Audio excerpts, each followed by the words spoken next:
Balikan naman natin ngayon ang Devils and Demons, ngayon ay pagtuunan naman natin ang itsura o anyo ng Satanas. Bakit pangit at nakakatakot ang itsura ng Devil?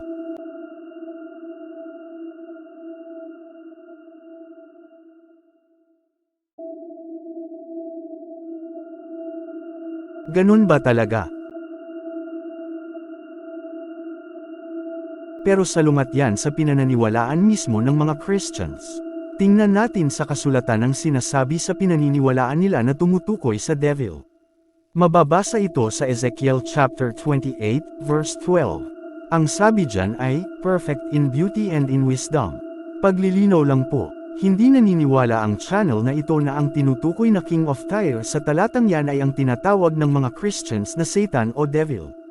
Pero gagamitin po natin dito ang pananaw at paniniwala ng mga Christians upang ipakita ang loophole ng kanilang katuruan. Kaya ayon nga sa kanila ay, perfect in beauty ang Devil. So maganda pala ang Satan. Kung gayon ay saan galing ang pangit at nakakatakot na imahe ng Devil na may sungay, buntot, pakpak, kulay pula at may salapang.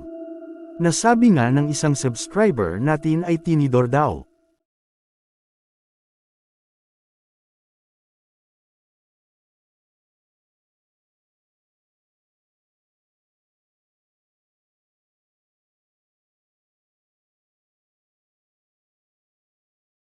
Karamihan ng mga nakikita natin na anyo ng Devil ay impluwensya ng mga sinaunang relihiyon sa Christianity.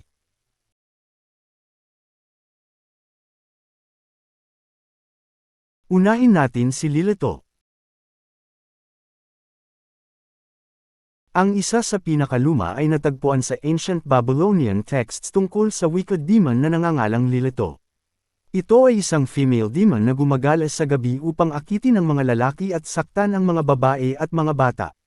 Siya ay inilarawan sa mga ancient inscriptions sa mga bato bilang isang babae na may pakpak at may mga paa ng kuwago.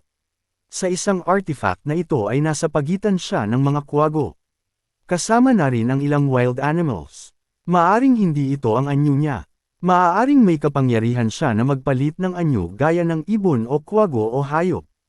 Maaaring symbolisms lang din ito na may kahulugan sa mga sinaunang tao.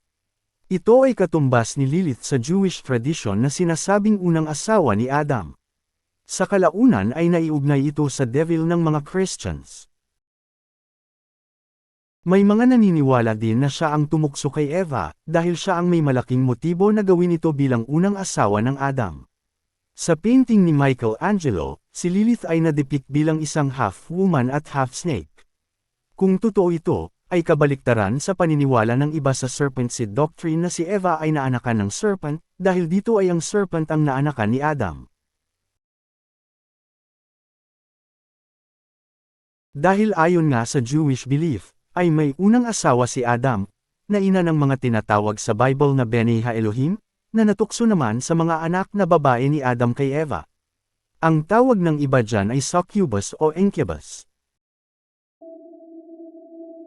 Ang totoo ay paniniwala din ito ng mga Muslims. Kaya hindi po ito opinyon ng channel na ito. Ang ancient Christianity ay naniniwala din dito.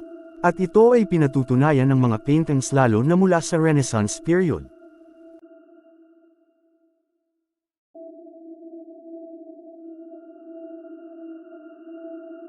Kaya naman laganap noon ang paniniwala na ang unang asawa ni Adam ang tumukso kay Eva na kumain ng ipinagbabawal na bunga.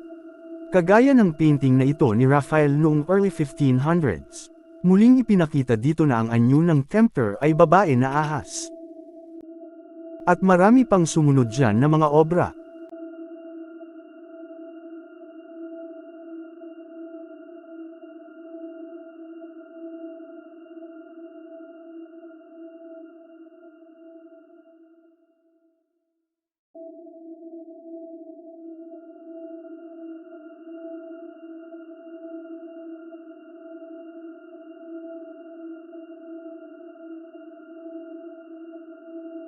Sa pangkalahatan ay isang babaeng ahas ang tumukso kay Eva, pero isa lang yan sa maraming mga posibilidad.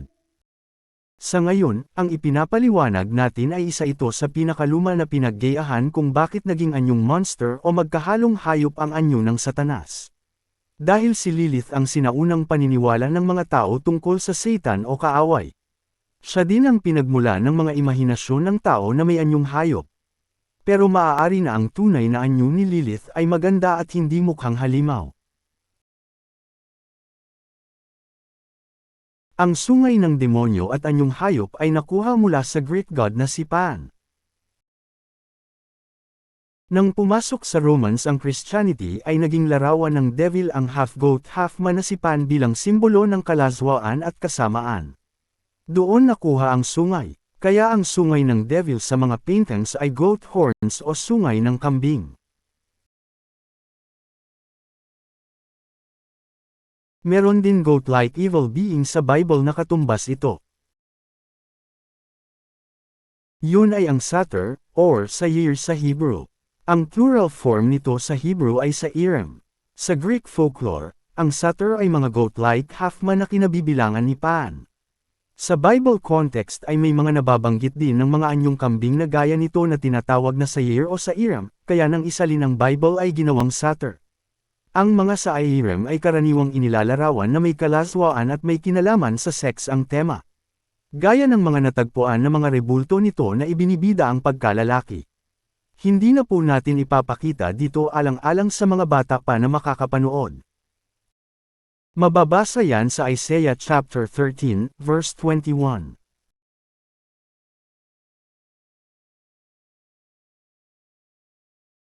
At sa Isaiah 34, verse 14, na may kinalaman din kay Lilith.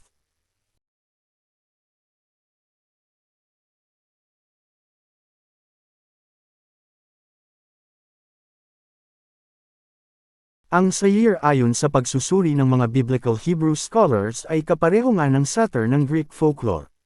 Ang bigkas ng iba dito ay Sator. Kaya may ibang nagsasabi na ang Saturday daw ay araw para kay Sator. Ang Satyr, o Sator, ay hawig din ang unang syllable sa Satan. Kaya naiugnay siguro nila dito, kahit na hindi naman ang Satyr ang tinatawag na Satan sa Bible. Lalo pa itong nadagdagan ng animalistic traits noong Middle Ages. Ang Codex Gigas na mula pa noong 1300s ang isa sa unang Bible versions na may illustration ng devil. Kaya nga tinawag ito na Devil's Bible. Inilarawan dito ang Satan bilang napakapangit at nakakatakot na nilalang. Sa ating karanasan sa pagsasaliksik ay napansin natin na ugali ng mga Romans at Europeans na pinapapangit nila sa larawan ang kanilang kaaway o ang persona na ayaw nila. Ito marahil ay bunga ng customary na yon. Ang pakpak naman na gaya ng sa paniki o batwings ay batay sa isa sa mga poems ng La Divina Commedia o The Divine Comedy ni Dante Alighieri na kilalang epic ng Roman Catholic Church. Doon ay nakita siya sa Inferno o Hell.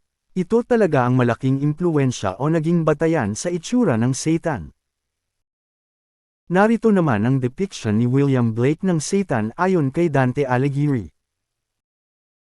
At mga illustrations ni Gustav Dor para sa The Divine Comedy. Ito talaga ang tumatak sa imahinasyon ng mga Christians. Marami pang sumunod, gaya ng guhit na ito ni Alessandro Vellitello. Magmula noon ay natali na sa hell ang devil sa imahinasyon ng mga artists.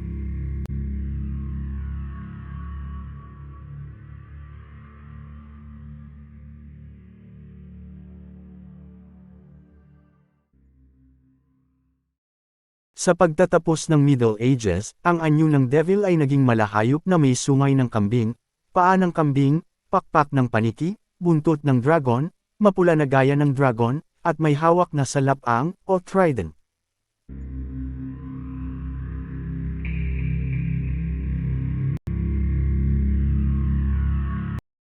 Ang kulay na pula ay maaring ibinatay sa Red Dragon ng Revelation.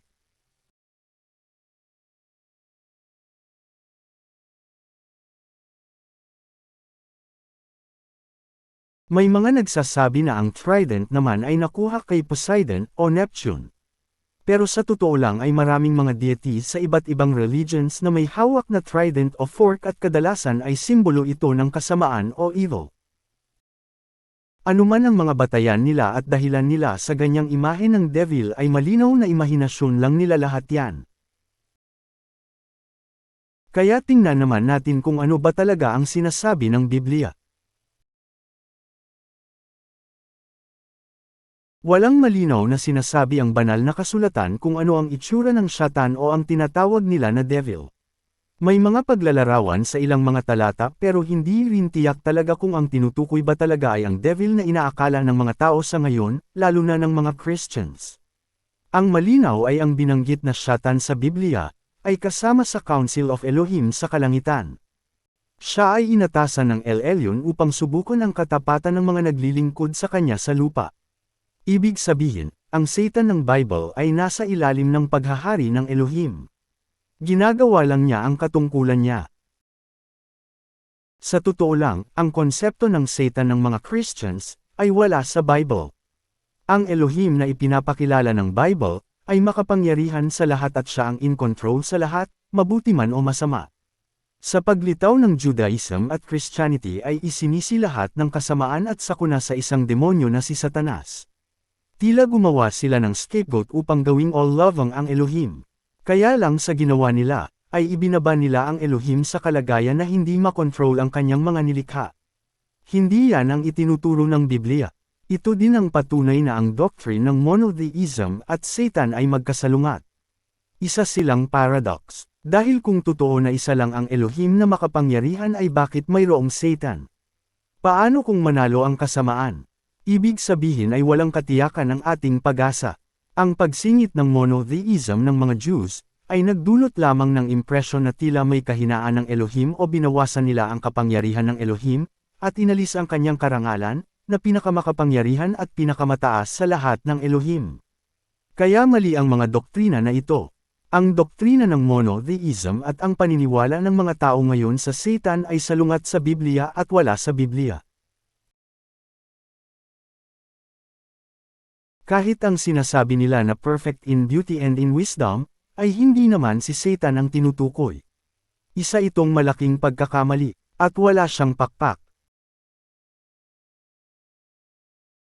Gaya ng naipaliwanag natin, ang mga may pakpak na nilalang sa kalangitan ay ang mga cherubim, seraphim, chariot, at iba pa, sila din ang may anyo na pinagsama-samang mga hayop. Ang mga kasama sa Council of Elohim ay kahawig ng mga tao. Walang pagkakataon sa Bible na sila ay may pakpak. Ganoon din ang mga malakim o messengers na tinatawag na angels. Ang sinasabi na Satan ay kasama sa Council of Elohim sa kalangitan o kaya ay isang messenger. Kung isang angel ang Satan na sinasabi sa Biblia, ay kahawig dapat ng anyong tao ang Satan. Walang pakpak ng gaya sa mga cherubim, lalo naman na hindi mixed animals ang anyo. At lalo na kung ang Satan ay bahagi ng Council of Elohim sa kalangitan.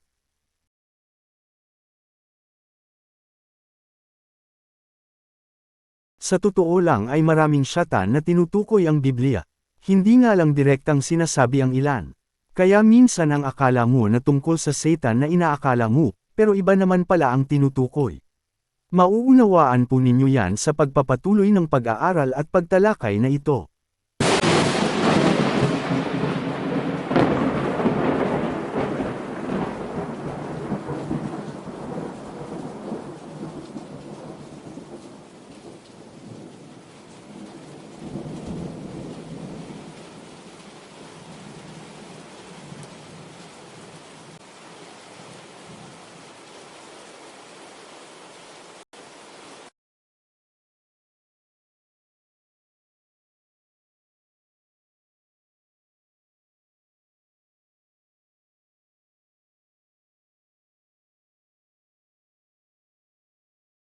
Paki-subscribe upang maging updated kayo lalo na sa mga darating pa na mga videos at announcements. Kung inyo pong mamarapatin, ay bukod po sa pag-subscribe, ay paki-like po ang aming video kung inyong nagustuhan, at pakisuyo na rin po na e-share at huwag kalimutan na pindutin ang notification bell. Kung kayo po ay may katanungan po na, at anumang concern ay paki-comment po sa ibaba.